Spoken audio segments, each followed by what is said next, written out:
I'm Liyana Hassanel, and this is Nightline. The top stories. PM will seek cabinet approval for MP's pension issue. And 490 foreigners nabbed in Klang's mini Dhaka raid.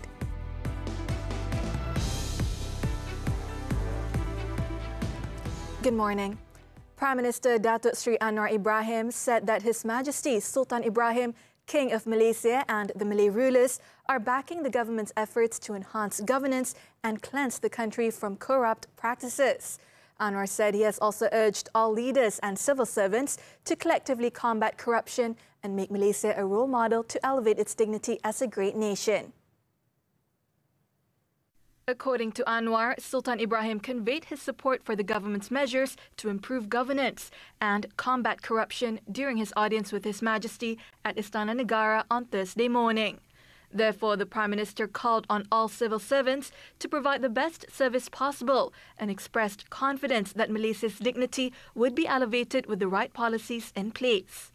Anwar said this in his speech at a state-level Madani program at Kem Wawasan Negara, Ulu Sepri in Rembau, Negeri Sembilan. He also said that the country does not allow power and the governance system to be used as an opportunity to amass wealth, and these practices must be stopped to serve as a lesson. He added that leaders should bear the responsibility as a mandate and stressed the Prime Minister or Finance Minister's success must not be measured by how many billions of ringgit they can amass. Meanwhile, Anwar also pointed out that throughout his one-year administration, he has never questioned the actions of the Malaysian Anti-Corruption Commission, MACC, the Inland Revenue Board, LHDN, and the decisions of the judiciary. He also highlighted that he had never given instructions to these agencies to arrest certain individuals in particular, but rather general instructions to go after the big fish as a deterrent, so that corrupt practices do not happen again in order to save the country. Also present during the program were Menteri Besar Datuk Seri Aminuddin Harun and State Secretary Datuk Muhammad Zafir Ibrahim.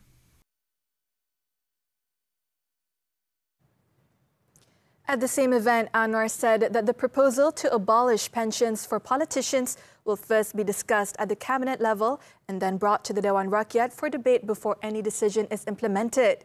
The Prime Minister also said as a moral responsibility, the matter needs to be fully tabled and fully explained, as it was difficult to rationalize if the abolition of the pension was excluded for politicians. Anwar added that he has not presented the proposal to members of parliament for preliminary discussions yet.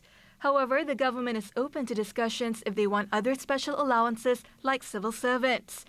Anwar further said that the proposal to abolish the pension system for civil servants had been raised when he was the finance minister in the 1990s, but it was not implemented. He emphasized that the issue, including its economic implications, needed to be fully explained to the public to ensure that civil servants did not feel disadvantaged by the new retirement system.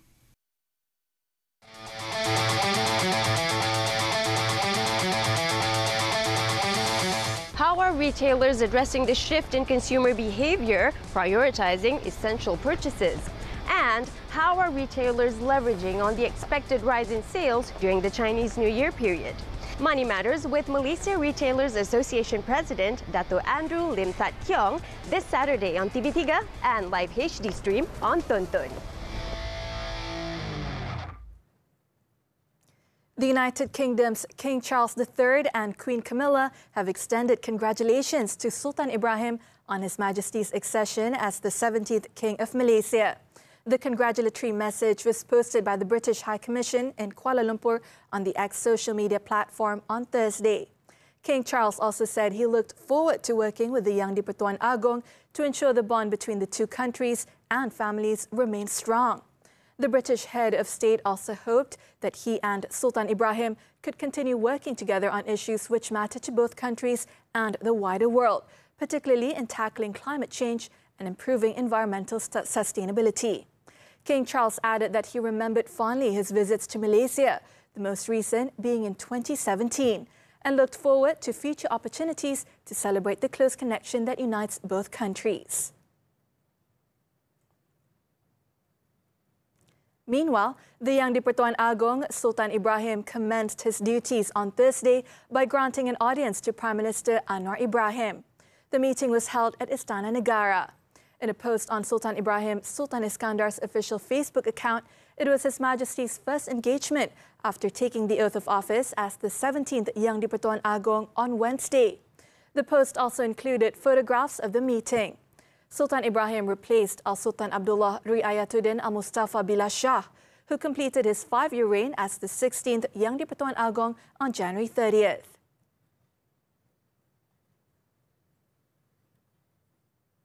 Meanwhile, His Majesty Sultan Ibrahim and Her Majesty Raja Zareth Sofia on Thursday conveyed Happy Federal Territory Day greetings.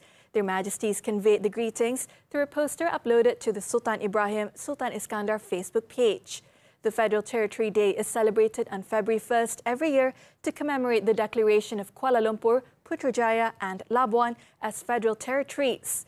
Kuala Lumpur was declared a federal territory in 1974, Labuan in 1984 and Putrajaya in 2001.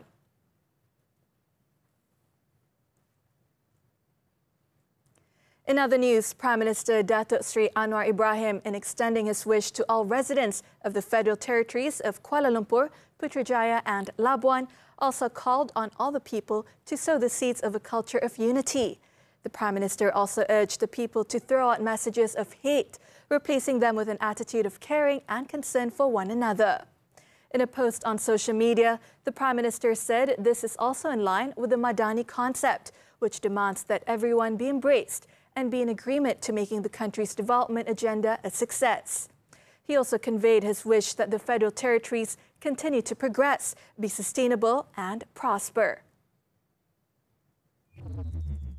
Earlier on Thursday morning, Minister in the Prime Minister's Department for the Federal Territories, Dr. Zaliha Mustafa, officiated Federal Territories Day at Dataran Putrajaya, which was celebrated along with Putrajaya Open Day 2024. The joint event was an initiative of the Putrajaya Corporation, PPJ, in collaboration with the Federal Territories Department to bring together all their services at one event to make it easier for the public to access them.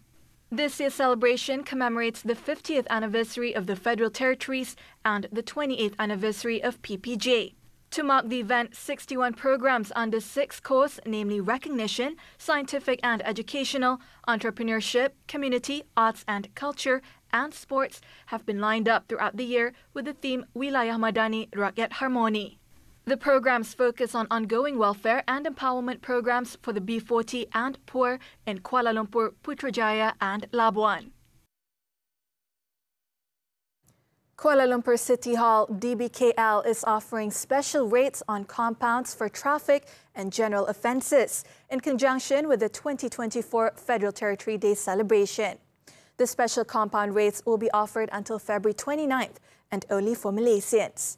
In a statement on its Facebook page, DBKL said the special rate includes compounds for parking offences, which is 10 ringgit for motorcycles, 20 ringgit for cars, MPVs and small lorries, and 50 ringgit for buses and lorries, while for hawking offences is 100 ringgit. According to the post, the special rate does not apply for offences on the blacklist and general cases, including under the transportation of materials. The public can make the payment through the Pay at KL application.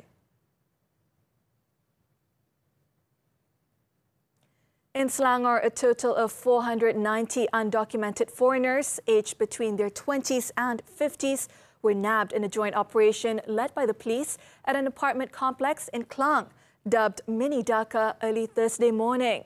The 2:30 a.m. operation at Jalan Aman Perdana was conducted by the Bukit Aman Anti-Vice, Gambling and Secret Societies Division D7, the General Operations Force PGA and the State Immigration Department. Hey! Hey! Around 300 armed police officers and personnel cordoned off the residential area before raiding and inspecting 4 out of the 8 apartment blocks. It was found that the 5-story apartment complex, surrounded by industrial area, were occupied by foreign workers employed in nearby factories. Some illegal migrants were also found running grocery shops and selling products from their home countries to meet the demands of the foreign nationals in the area.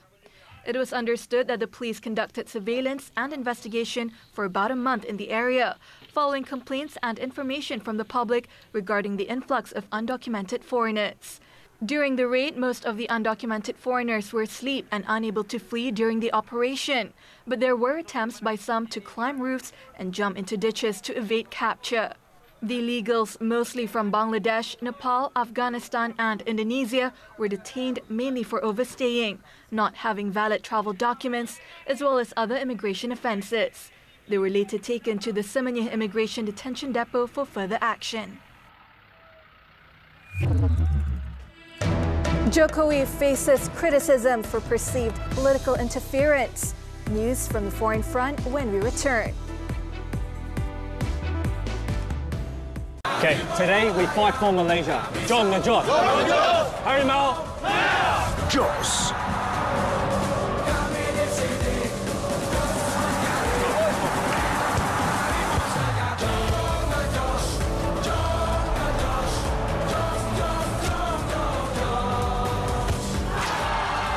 Extra Joss dengan Royal Gel, ginseng Korea dan vitamin B kompleks. Bersama kekal bertenaga. John the Joss. Extra Joss. Makan kari, nasi kandar. Tapi kan bagaimana kebersihan di kedai mamak? Juga bagaimana pengusaha restoran popular ini nekat mengubah persepsi. Selasa dengan topik kesihatan, makan dan bersukan pada waktu malam. Adakah pembunuh senyap? Mereka yang suka mengintai ataupun stalking, bahaya tahu boleh dijatuhkan hukuman, salah di sisi undang-undang. Aneka coklat, penghilang stres. Malaysia hari ini, Isnin hingga Jumaat, bermula jam 9.30 pagi di TV3. Stream secara HD ditonton. Kerja dah gempak. Memang nombor 1 lah. Tapi Came here to fire you, Jerry. kena pecat pula. I see. Tak apa. Don't worry, bro. Hidup baru je nak bermula. I will go with you. That is the first time I have ever seen him kiss a man just like a dad. Jerry Maguire, Jumaat ini 10 malam di TV3 Cinema dan stream sekarang melalui Tonton.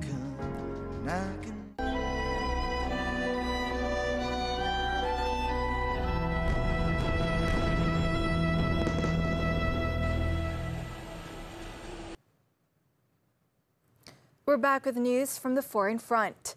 Hamas is unlikely to reject a Gaza ceasefire proposal it received from mediators this week, but will not sign it without assurances that Israel has committed to ending the war. Officials said Qatari and Egyptian mediators presented Hamas this week with the first concrete proposal for an extended halt to fighting in Gaza, agreed with Israel and the United States at talks in Paris last week. The Paris text reportedly envisioned a first phase lasting 40 days, during which fighting would cease and more than 100 hostages would be released by Hamas, and while further stages would follow. The key disagreement is the post-truce scenario, with Israel insisting on total victory before troops withdrawal, while Hamas demands a permanent end to the war for any temporary truce. Prior to this, the only pause in the fighting was at the end of November, which lasted only a week. Amid the ceasefire proposal, the Zionist regime continued to intensify its attacks in Gaza, bringing the death toll to at least 27,019 Palestinians and leaving 66,139 others wounded since October 7th. Israeli forces pounded areas around hospitals in Khan Yunis overnight and stepped up attacks close to Rafah, the small city on the enclave's southern edge where more than half of Gaza's population is now sheltering, mainly in makeshift tents and public buildings. According to Gaza's health ministry, over 30,000 people huddled in schools near Al-Nasser. Hospital lack water, food, baby formula and medicines. The fate of aid operations has been complicated by Israel's accusation that some employees of UNRWA, the main UN agency for Palestinian refugees, were involved in the October 7th attacks, with its funding suspended by major donor countries. In the north, where some residents had returned after Israeli forces partially withdrew in January, army planes dropped leaflets on Gaza City, repeating and ordered residents in several large districts to flee south.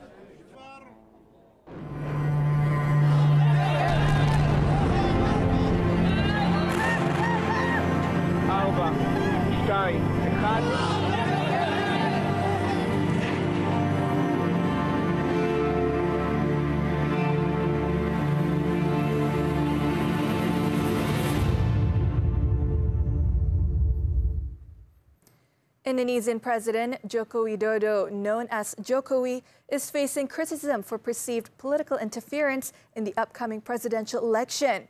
While not explicitly endorsing any candidate, Jokowi has made high-profile appearances with frontrunner Prabowo Subianto, who is running with the president's son as his vice presidential candidate. Critics alleged ethical and legal breaches due to a top court tweaking eligibility rules to allow Jokowi's 36-year-old son to run with Defence Minister Prabowo, citing Jokowi's involvement in campaign activities during official events. Despite Jokowi clarifying his stance, concerns persist over potential state resources and agencies favouring Prabowo. Discontent has spread to Jokowi's cabinet, with Security Minister Mahfud MD, a vice presidential candidate on a rival ticket, deciding to resign on Thursday. Academics and voters are expressing dissatisfaction with Jokowi's actions, raising concerns about the democratic process in the world's third-largest democracy. The election on February 14th will determine Jokowi's successor, with Prabowo currently holding a significant lead in opinion polls. The top UN court ruled on Wednesday that Russia had violated a UN anti-terrorism treaty, but did not make a judgment on Kyiv's allegations regarding the Malaysia Airlines flight MH17 plane crash in 2014. The International Court of Justice, ICJ, also found Russia in breach of an anti-discrimination treaty for not supporting Ukrainian language education in Crimea after its annexation in 2014. Ukraine's lawsuit accused Russia of funding pro-Russian separatists, leading to the court's decision. Despite the legal setback for Kyiv, the ICJ rejected reparations and only ordered Russia to comply with the treaties. The court ruled that Russia violated the anti-terrorism treaty by not investigating plausible allegations of funding terrorism, but did not address MH17 as it pertains to weapons or training. In Crimea, the court dismissed claims related to ethnic Tatars, but found Russia insufficiently supported Ukrainian language education. The ICJ's judgments are final, and on Friday it will rule on another case where Ukraine accused Moscow of falsely applying the 1948 Genocide Convention in the 2022 invasion. Armenia on Thursday officially became a full member of the International Criminal Court, ICC, as the ratification of the Rome Statute establishing the body entered into force on February 1st. According to the ICC, Armenia became the 124th state party to join the Rome Statute and the 19th state from the Eastern European group to do so. Last October, the Armenian parliament adopted the law on the Rome Statute ratification, thus recognizing the ICC jurisdiction. In November, the necessary documents were transferred to the ICC administration. In his letter to the court, Armenian Foreign Minister Ararat Mirzoyan pledged that the Republic of Armenia commits to cooperate with the court fully and without delay.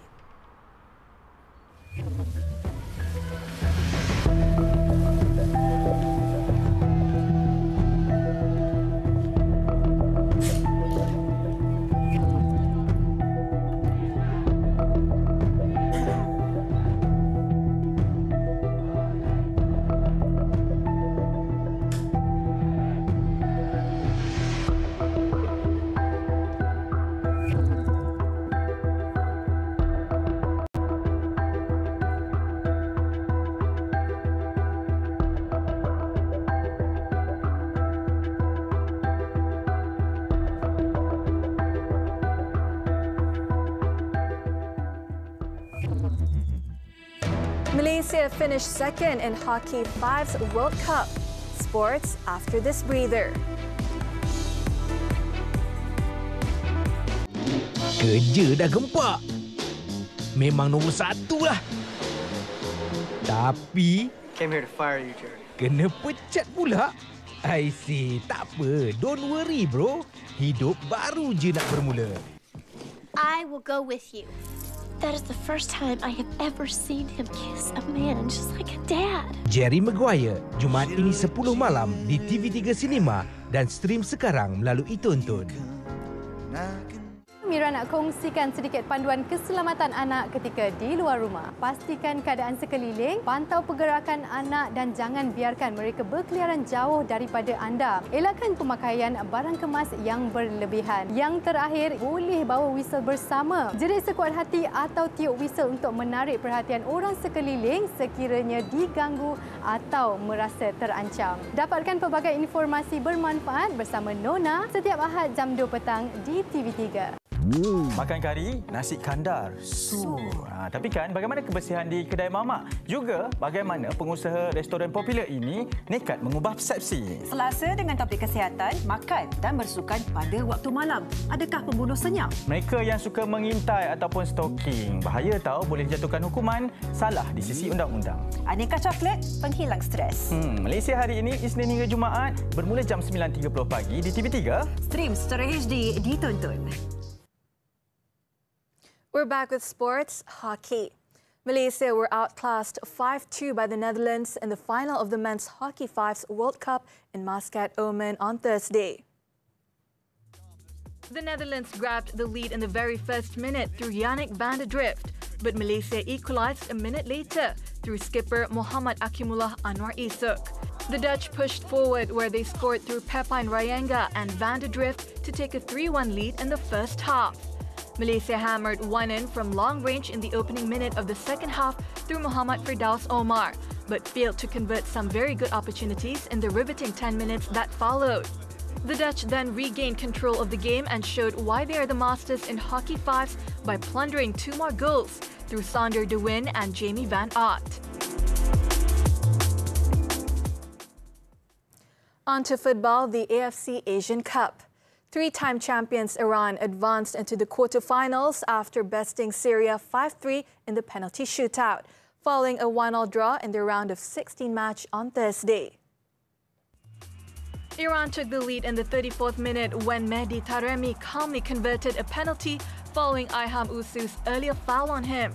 However, Syria equalised in the 64th minute thanks to a penalty by Omar Kurbin after substitute Pablo Sabak was fouled by goalkeeper Ali Reza Beiranvan. Taremi was sent off for his second yellow card in stoppage time, but Iran managed to hold on and take the game to the penalty shootout. In the shootout, Beiranvan emerged as the hero by denying Fahd Yusuf's attempt, securing a clash with Japan in the last 8.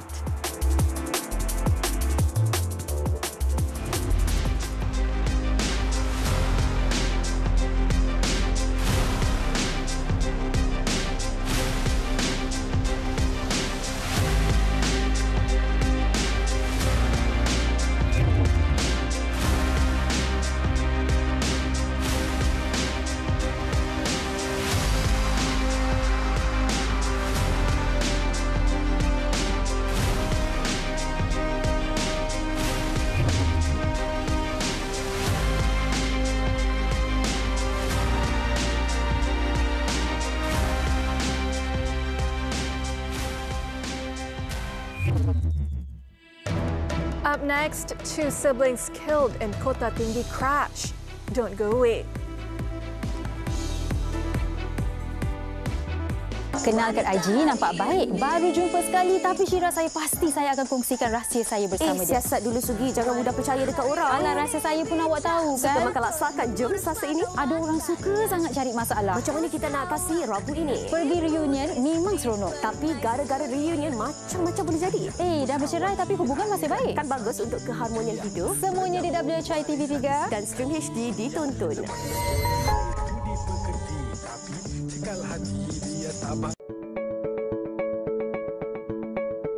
Makanlah apa anda nak makan. Yang penting makan sebelum lapar, berhenti sebelum kenyang. Sentiasa sulam dengan air kosong, banyakkan sayur serta serat dan kurangkan lemak dan juga gula. Senang je kan nak amalkan pemakanan sihat. Yang penting anda enjoy makanan anda. Saksikan Hello Doktor Ahad 5.30 petang di TV3. Kerja dah gempak. Memang nombor 1 lah. Tapi came here to fire you, Jerry. Kena pecat pula. I see. Tak apa. Don't worry, bro. Hidup baru je nak bermula. I will go with you. That is the first time I have ever seen him kiss a man just like a dad. Jerry Maguire, Jumaat ini 10 malam di TV3 Cinema dan stream sekarang melalui Tonton. Welcome back. A brother and sister were killed in a two-vehicle collision along Jalan Kota Tinggi, heading to Bandar Penawar near Kota Tinggi on Thursday. 2 others were seriously injured in the crash, including a 5-year-old boy. Kota Tinggi Fire and Rescue Station's Operations Commander, Senior Fire Officer II Muhammad Shukri Muhammad Yusuf, said that a fire rescue tender with 7 firefighters was rushed to the scene upon receiving an emergency call at 10:33 a.m. Upon arrival, it was found that there had been a crash involving a Toyota Hilux and a Proton Wira, involving 5 victims. The 2 victims, 22-year-old Muhammad Shahril Aiman Darwis and his sister, 36-year-old Nurul Saidatul Akmar, who were trapped in the Proton Wira, were confirmed dead by medical personnel. 2 other victims who were travelling in the same car, aged 61 and 5, believed to be the victims' relatives, were seriously injured. The injured victims were rushed to Kota Tinggi Hospital for treatment, while the 57-year-old driver of the Toyota Hilux escaped unhurt. The Selangor Malaysian Maritime Enforcement Agency, MMEA, arrested an Indonesian man and seized about 40 kilograms of suspected shabu worth an estimated 1.32 million ringgit in a raid on the Sekinchan Fishermen's Jetty in Sabak Bernam. Selangor MMEA Director Maritime Captain Abdul Muhaimin Muhammad Saleh said the arrest was made by the intelligence unit and the search team from the KM Bagan Datuk through a special operation after inspecting a local fisherman's boat at the jetty.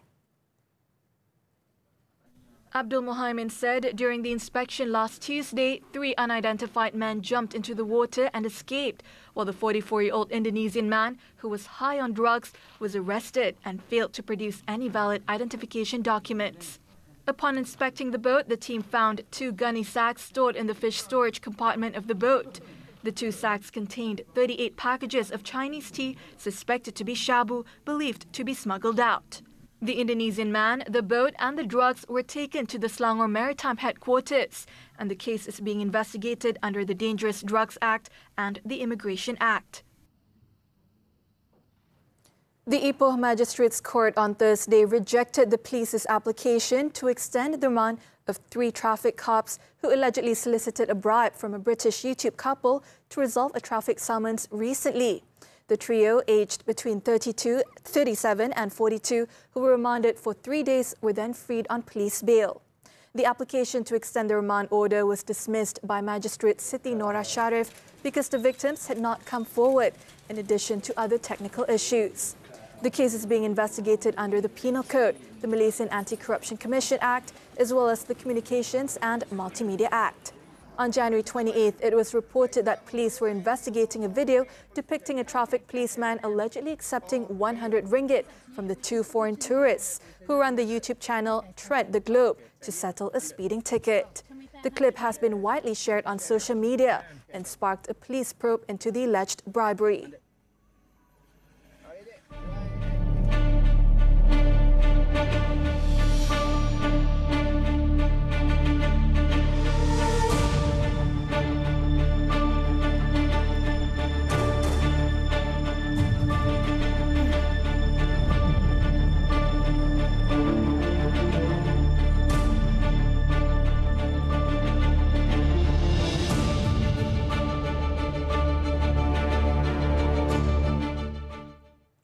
As we wrap up Nightline this time around, let's take a look at the World Surf League 2024 Championship Tour held at Banzai Pipeline, Hawaii.